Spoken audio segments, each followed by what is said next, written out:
If I had to describe it, it is just Annie swatting flies. No, no, no, no.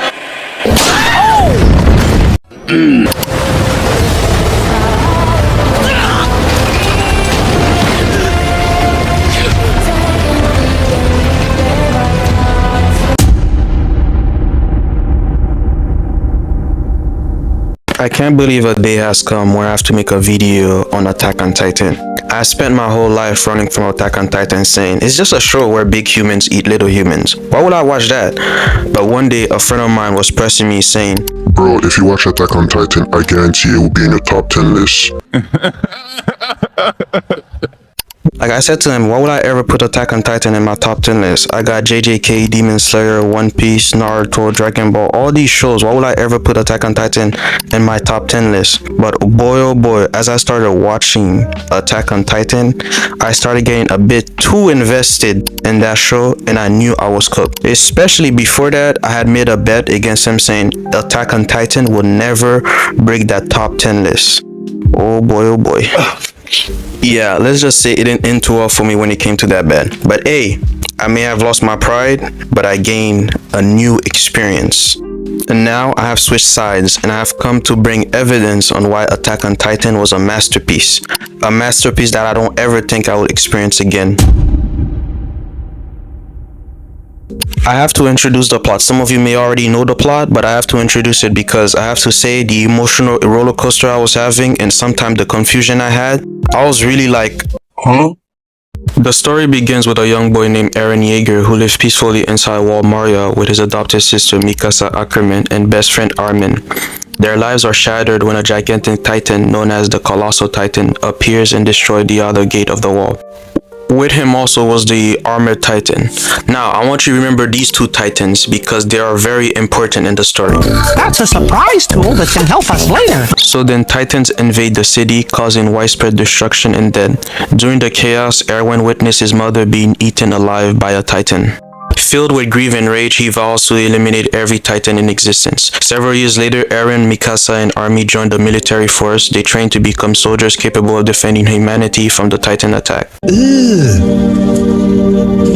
Brother, During a major battle, Eren seemingly dies while protecting Armin. However, a shocking discovery changes everything. Eren possessed the ability to transform into a titan himself.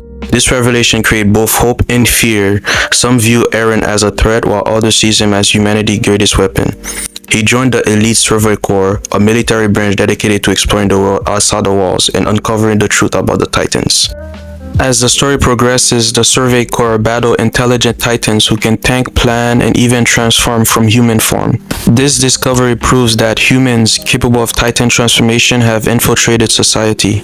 The greatest mystery of the series revolves around Eren's father, Grisha Yeager. In the basement of his family lies information that could explain the world's true history. After many sacrifices and battle, the Survey Corps finally reaches the basement. There, they discover a document revealing a shocking truth. Humanity was never really extinct. Beyond the walls exists an advanced nation called Marley, and an entire outside world. The people inside the wall belong to a race known as Eldians, descended of an ancient empire that once ruled the world using Titan's power.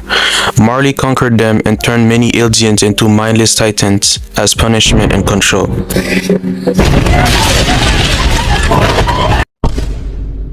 Oh my god, bro. Oh, hell no, man. What the fuck, man? This revelation completely changes the story. The conflict is no longer simply humans versus Titan. Instead, it becomes a struggle between nations, history, and cycle of hatred stretching back centuries. Before we continue on our narration, we have to make a side note. Before they found the documents, after they had defeated the Colossal Titan, Armored Titan, and Beast Titans, which we will talk about them more later, the story had given us the biggest dilemma I have yet to see in any other anime. They actually gave us two good propositions on whom we should choose between Armin or Erwin to lead and save humanity. And obviously, I'll choose Erwin. Of course! But the reason why it was hard still was because the emotional build-up that came with this one single decision. Because you have two characters who wants to see their dreams accomplished, but there can only be one. But then I think of the questions I needed answered. They're what I live for. And now those answers are no more than a coward's leap away. I was so close. us. Can you see them too? Our comrades, they're all standing around us.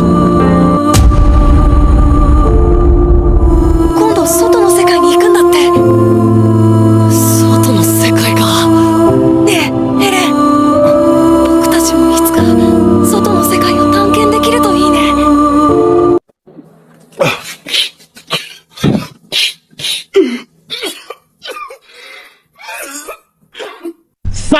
But yet, in the end, my bias would come in play and pick Erwin because he is more experienced and I like him better, obviously. But we all knew deep down they were going to let Erwin die because, you know, though this show has little plot protection, they are still MC at the end of the day, so I knew they would never choose my goat Erwin. But had they chosen Erwin, he probably could have stopped what I'm about to say next from happening. As Eren learns more about the role, his perspective changes dramatically. He realizes that enemy exists not only among titans, but also among ordinary humans. Determined to secure freedom for his people, Eren takes increasingly extreme actions. He gains additional titan powers and began acting independently from his friends and allies. Eventually, Eren unleashed the Rumbling, a catastrophic event involving countless colossal titans hidden within the wall. His goal is to destroy most of the outside world so that the people of the island can never be threatened again. While some support his action, many of his closest friends believe he has gone too far. With humanity on the verge of extinction, enemies of the Eldians are united to defeat Eren. Okay. In the end, Eren's plan is stopped. His death brings an end to the power of the Titans, freeing humanity from the curse that has shaped history for nearly 2,000 years. However, peace remains uncertain. The series concluded by showing that hatred, conflict, and war do not disappear easily, even after great sacrifices.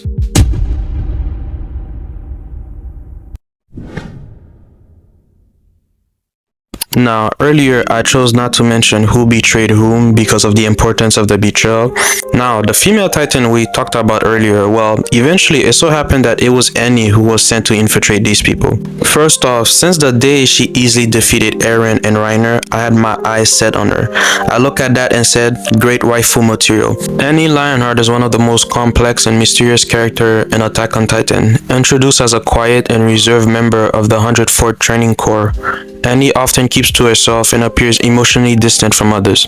Despite her calm and quiet personality, she is an exceptionally skilled fighter and is not shy to put you back in your place. Like any woman who can easily defeat an MC is always competing for my top favorite character in anime. But when I saw the female titan, I almost knew it was her.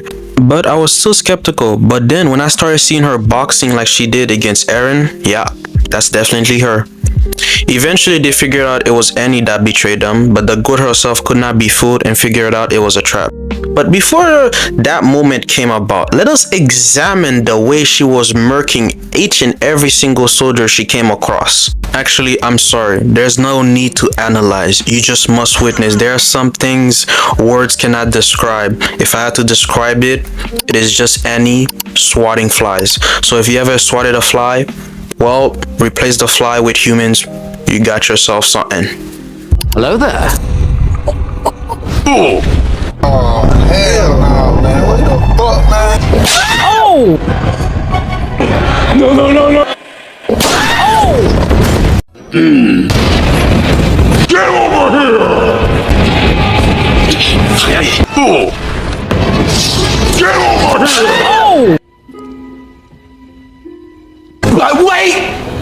There's more! Psych! Oh!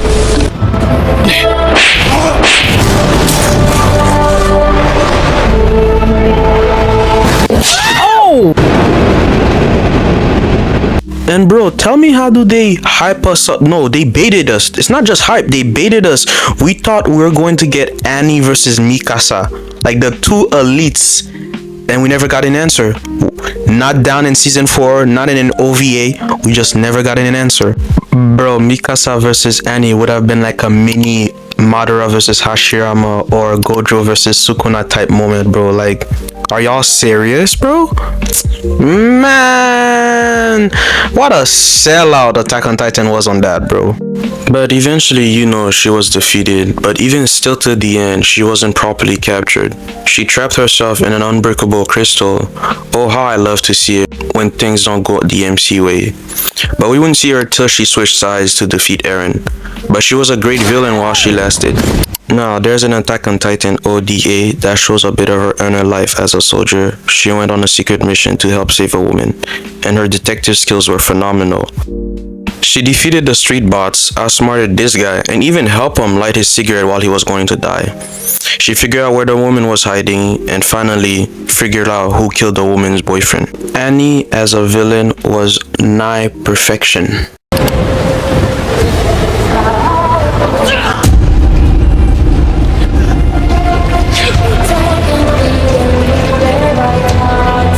You know, throughout my life, I have seen an absurd amount of glazing for Aizen betraying Soul Society, but would it have been that hard or shocking to see a quiet, smart scientist with glasses to turn out to be a villain? Would it be that shocking, really? I would have said typical. It is cool though, but is it that shocking? But Bertold and Reiner being villains? Nah, who would have seen that coming? Like, Eren and company spent years building a close relationship with an NPC character such as Bertold and a brotherly figure like Reiner. Who in their right mind was like, yup, definitely a villain? I'm sure there were a few theories out there trying to figure out who was who, and maybe some people figured it out. But with what they would go off on to figure out that they are both the Colossal and Armored Titan, I don't know. At least with Annie, she was quiet, kept to herself, and she didn't show much of her feelings and looks terrifying. But these two, really? Like, imagine your best friend who looks like a tall bot and the other one just a quick older brother figure that you have known for years, and they came out and say this to you casually, by the way. Yeah, bro, 5 years ago we killed your family. Wanna come and have an adventure with us? It will be fun. What? Bro, what are you talking about, man? Yeah, that was the betrayal of Bertold and Reiner. It popped out of nowhere, and the reveal was so dry, with no seasoning with it, that even Eren didn't want to believe it. Like, how the hell a dry, tall, skinny NPC bot like Bertold turned out to be such a great menace? Like, I was on my detective phase, trying my hardest to see who could have been the Colossal Titan, but this side character we call Bertold? I was not even worried about this man. I thought he was probably going to die soon, or he wouldn't even move the plot. Not only I was wrong, but he happened to have the strongest Titan at the time. Okay. Like, throughout the show, there's no hint given to this guy other than the fact that he's a nice person, appeared to be a nice person, and he's afraid. Like, literally, he's always afraid. The biggest time he was really afraid was when Mikasa came at him, and Mikasa gave him the death stare. You would never think that this guy has the strongest Titan at the time. And in the end, he started putting in some work, and I actually thought he killed Eren, but, you know, plot actually kicked in later on. And since he was showing regret, he was sad, I thought, yeah, he's like Annie, he's not going to die. Also, they have to meet. He has to meet Annie. I mean, that's the whole entire point, where he wants to see Annie, confess his love for Annie. That's what I thought, until he died. Okay. The first interaction that got me interested in Reiner was when he tried to force Eren to fight Annie. And well, in the end, it didn't end well for them. They both got easy diff. And after that, it is him being a great soldier and a big brother to Eren and Armin. It almost appeared that he was going to die against Annie. But never would anyone think that him and Annie were on the same side, when he nearly got splattered by Annie. And to solidify his position as a trustworthy soldier, he appeared to want to sacrifice himself to save everyone against that small Titan, and wanted to throw himself out the window. So where was the plot hole where someone can say, yup, that is him, he is the Armored Titan? And also, he has yellow hair, and the Armored one has white hair. And since I was trying to do my detective behavior, I said, it's probably this guy that is the Armored Titan, since he has white hair and the Armored Titan has white hair. And you know how leaders be corrupted. But nope, it was Reiner. And as y'all been seeing throughout my video, he and Bertold had one of the coolest transformation entrants ever. I forgot to give props to Bertold for this, that when he transformed, there's a massive explosion built in, which has to be one of the coolest mechanics for a transformation I have thus far seen in anime. Not sure why it didn't happen here. I guess it is something one can control, or else they would have killed Ymir or Eren, so I guess I'll let that slide. But since then, it has been a rivalry between Eren and Reiner. At first it was a good Sasuke vs Naruto rivalry, till when Eren stole the Warhammer Titan power, which widened the gap in power. Then it became a one-sided beatdown. But I must say, Bertholdt must have been on something for thinking a hot-headed person like Eren was going to switch side or join him temporarily. Guess switching between soldier and warrior truly destroyed his IQ. But later in season 4, we see that he started having a lot of regret for his action. His guilt and trauma eventually pushed him towards despair and self-hatred, and was ready to murk himself. But he didn't do it because he still cared for Gabi and Falco. But his past action came back and bite him in the form of the biggest act of revenge I've ever seen in fictional history.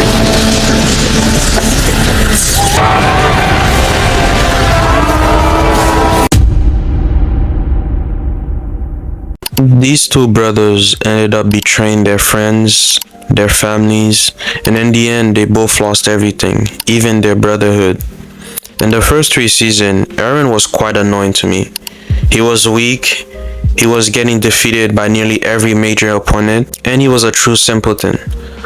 Don't know why I was forcing myself to like him. Actually, I do know, because I saw a picture of what he looks like in season 4, and I didn't want to be a fraud and only like the final version of Eren. But now that I've watched all 4 seasons, yeah, it was not worth it. Now, I think everyone is familiar with Eren's story on how everything changes when the Colossal Titan appears and destroys Wall Maria. During the attack, Eren witnessed his mother being eaten by a Titan. 5 years later, Eren joined the military alongside Mikasa and Armin. During the Battle of Tross, he appeared to have been killed while protecting Armin. During this life or death phase, Eren transformed into a Titan and saved Mikasa from death. Typical protagonist plot device, getting stronger or awaken a supernatural power when they are about to die. Nothing special here. However, this scared people, which brought him to court for a trial, and we got ourselves this famous scene. Looking back at it now, it feels good seeing Levi do that to Eren. With the knowledge I now possess and how this bot caused the life of countless soldiers because of his reckless behavior, just for in the end to mean nothing, since 80% of the population was going to die and there will be infighting within the soldiers. Now, in season 4, Eren is a totally different person. He is not an emotional, impulsive teenager like previous seasons. He now has long hair, a more muscular build, a calm and intimidating presence. After spending time in Marley and interacting with ordinary people, Eren realized that his enemies are not monsters. They are people with families, hopes, and fears just like those living on Paradise Island. Despite gaining this understanding, he still chooses violence because he believes there is no other way to secure freedom for his people. Hello there. 俺はガキの頃からずっとミカサ、お前が大嫌いだった。 Stop the cap. Now, I was not buying that he did not like Mikasa, but he was spot on telling what Mikasa was going through, so Reiner and company pulled up on Eren to have a final battle to save humanity. Fuck that shit, I'm out. Fight! Somehow he doesn't die, but alright. Eren and ZK make contact and they entered the Coordinate, a mysterious realm that exists outside of normal space and time, and this dimension, past, present, and future, are interconnected, allowing the brothers to witness events from different periods of history, almost simultaneously. ZK tried to prove that Grisha brainwashed Eren just as he had been brainwashed. ZK takes Eren through memories of their father's life. Together they observe key moments from Grisha's past. ZK expects Eren to realize that their father had manipulated him. Instead, the opposite occurs. ZK gradually realizes that Eren is not a victim of indoctrination. Eren has chosen his path willingly. It is also revealed that Eren influenced his father to kill the Rice family from the future. We're simply a part of my plan. In the end, ZK lost and Eren started the rumbling. And we got this ugly of a thing. One of the ugliest and creepiest final form I've ever seen for a final villain. After causing the death of Hanji and killing 80% of the population, he got nuked by Armin and had an epic Titan battle, which gave the opportunity to Levi and Mikasa to kill him. 全てが僕たちのためにやったっていうのか。いや、この景色が見たかった。なんでかわからねえ。 I beg your pardon? I beg your pardon? Now, I don't know what the community was saying back in 2020 or earlier than that about Eren, but I'm hearing that he was a hero. Aight, bro.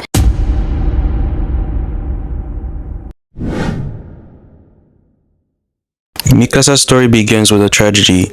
As a young girl, she lived peacefully with her parents in the countryside. However, her life changed forever when human traffickers murdered her parents and attempted to kidnap her. During this terrifying event, Eren Yeager came to rescue her. Together, they fought back against the kidnapper. It was during this moment that Mikasa awakened her Ackerman instinct.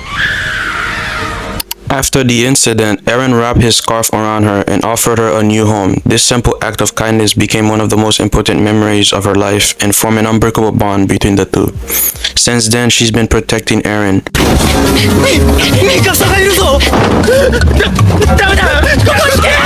Pussy. Just like Eren and Armin, she suffered a great loss in the Titan attack, but she didn't care too much. As long as Eren lived, she and Eren and Armin joined the Survey Corps to fight alongside Eren, but then Eren died. She then gave a cool speech. As a viewer, I thought she was going to carry everyone to victory, hyping us up, you know, sort of like Eren last stand moment. She was out here freestyling on these Titan till she KO'd herself. Okay. I need a hero!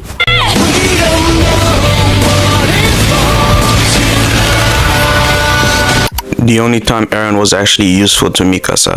Anyways, a feat is a feat, a W is a W. Now, between here and here, like I said before, we could have gotten a battle between Mikasa and Annie. Like, who would want to see that? Like, we saw both of them easily dealt with Reiner, so surely this could have been nice to see. Like, the way that they were hyping these two, you would think this is the behavior the community had between Gojo and Sukuna. Who would win? But no, it got off screen. Okay. The only closest thing we got to them fighting was Mikasa threatening Annie and her styling on the fatigue Annie.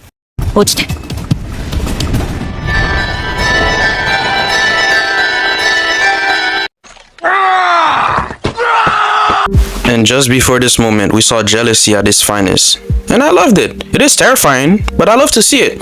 At least you know she would never cheat on you. Just make sure you don't get her mad, and you won't get this treatment. I mean, Bertholdt knew firsthand what happens when you mess with Mikasa. What happened when you make her mad. Death was knocking at his door. God, bro. Oh, hell no, man. What the fuck? Who wouldn't be terrified? She was crazy. She was giving him that death stare. Bertholdt should have known the #1 rule. Never mess with Erwin, and you will live to see another day. But I will say this though, her loyalty can sometimes be bothersome, especially here, where Eren is quite literally not stable and is a lunatic. But it's not her fault. She was built like that. And it was fitting to see her be the one to kill Eren.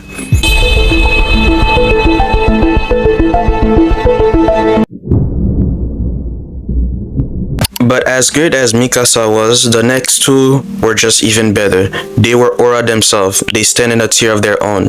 Mikasa felt short because there were certain moments that got me like, nah. But them, every time they were on screen, they never missed.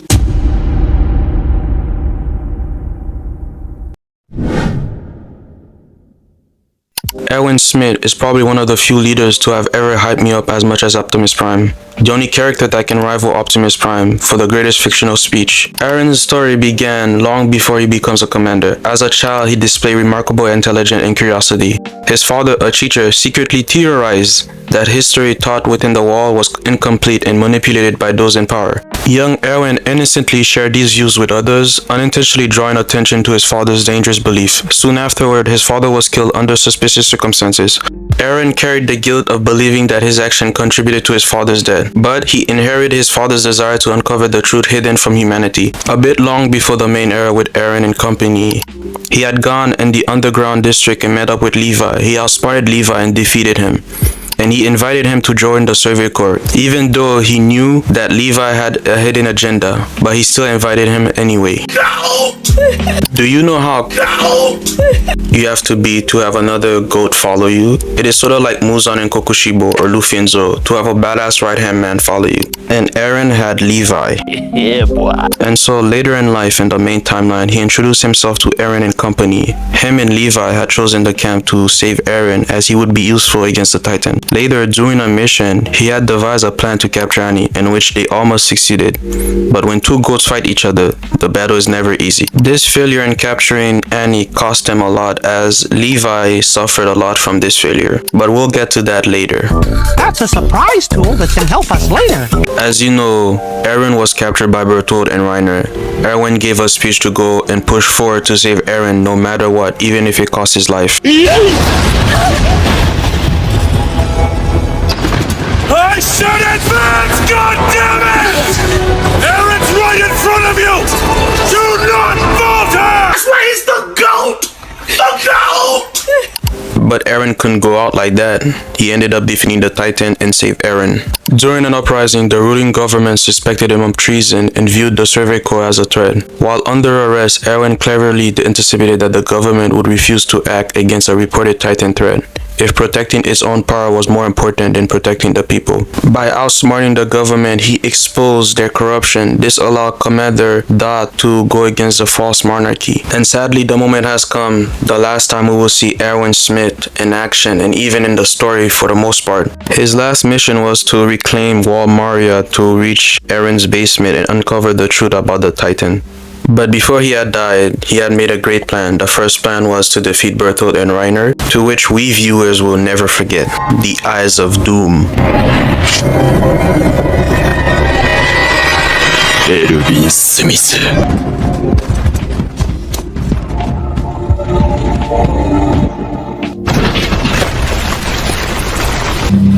Pussy. Then the second plan was a suicide diversion for Levi to kill the Beast Titan. But before he died, he gave an epic speech to his comrades, and well, I'll let you enjoy. As we ride to certain death, we trust our successors to do the same for us! Because my soldiers do not buckle or yield when faced with the cruelty of this world! My soldiers push forward! My soldiers scream out! My soldiers rage!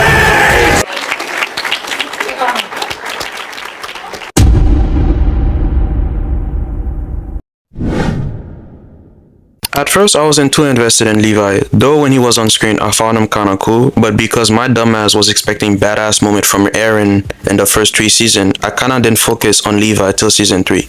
But I was kinda getting annoyed at Eren's crying and yelling, and eventually I grew to love Levi way more. Levi's origins are among the darkest in the series. Born in an underground city beneath the walls, he grew up in poverty and isolation. His mother worked as a prostitute and died when Levi was a child. Left alone in a harsh underground world, Levi faced starvation and neglect until he was discovered by his uncle, Kenny Ackerman. Kenny, a notorious killer known as Kenny the Ripper, taught Levi how to survive, fight, and defend himself. However, Kenny eventually abandoned him, forcing Levi to rely entirely on his own strength and determination. Despite his harsh upbringing, Levi developed extraordinary skills that eventually brought him to the attention of Eren Smith.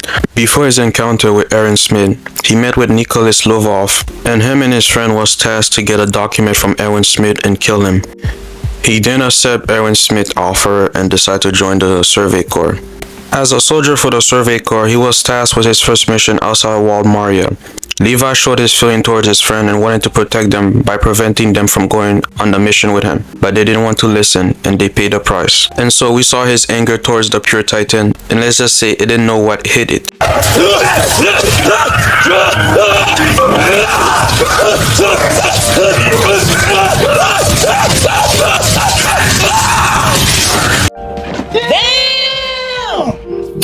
The mission to kill Erwin failed, as Erwin knew all along what was his motive. After such loss, he looked up to Eren and followed him wherever he goes. The first major action we see him take in the main timeline was when he gave Eren a good kicking, but it was all part of the plan. But I know he enjoyed it. Later down the line, he, along with Eren and company, led Annie to a trap where they caught her temporarily, but she escaped, which led to even greater tragedy.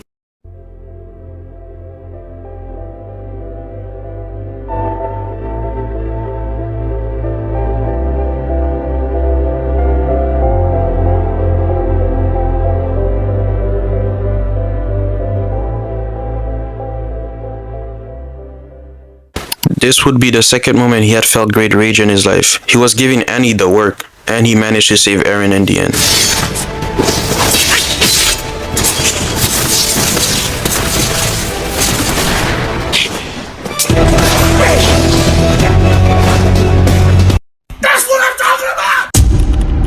ZK, come out to play. And so the next time we see Levi, it is him making a final promise to Eren that he would kill the Beast Titan. And so the hunt begins.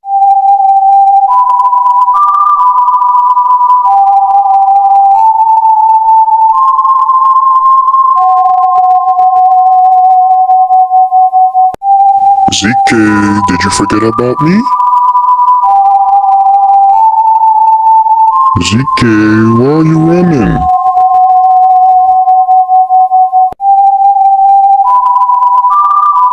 ZK, I just want to play with you.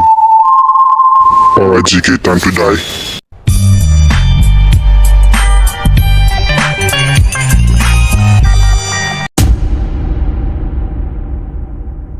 This is the section where I waffled, basically me just saying certain moments that I like, I dislike, that shocked me, or I personally would not take part in. There was one moment especially I personally would not want to be part in. Imagine you're the last line of defense. You look to your right, a giant muscle titan that is about to crush you, and on the other side, bunch of ugly titans with one of them being a monkey. And this man Erwin dare say to you, Also, here's the deal. We're going to rush them with 100% death rate. So who's with me? what you mean 100% death rate? Call me a coward, but I will stay behind these houses with 5% survival rate than 100% death rate.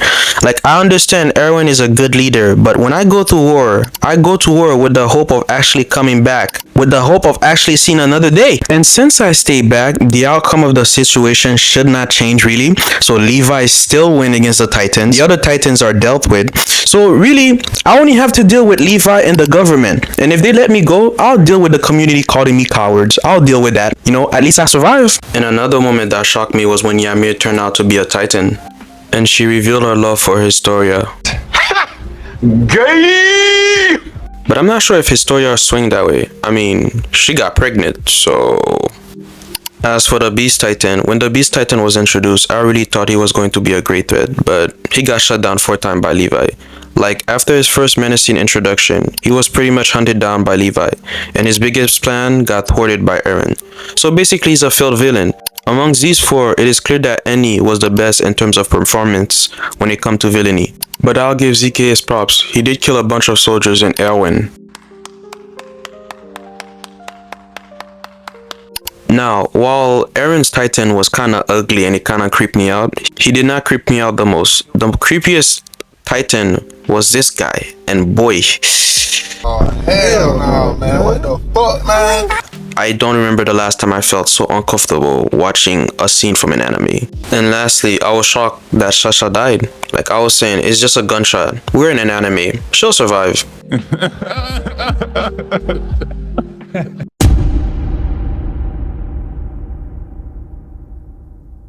Now, obviously, I could have said more for each of the characters. And matter of fact, there are videos with 20 minutes in length talking about just one character. But I made this fun video talking about my experience, understanding, and why I underestimated for years. Well, it's not like I was wrong though. Like, I was really not trying to be grossed out by some of these scenes. And some moment proved me right, that there was probably no other way I could have watched this as a kid without getting creeped out. Like, look at some of these Titans and their behaviors. That's all, folks.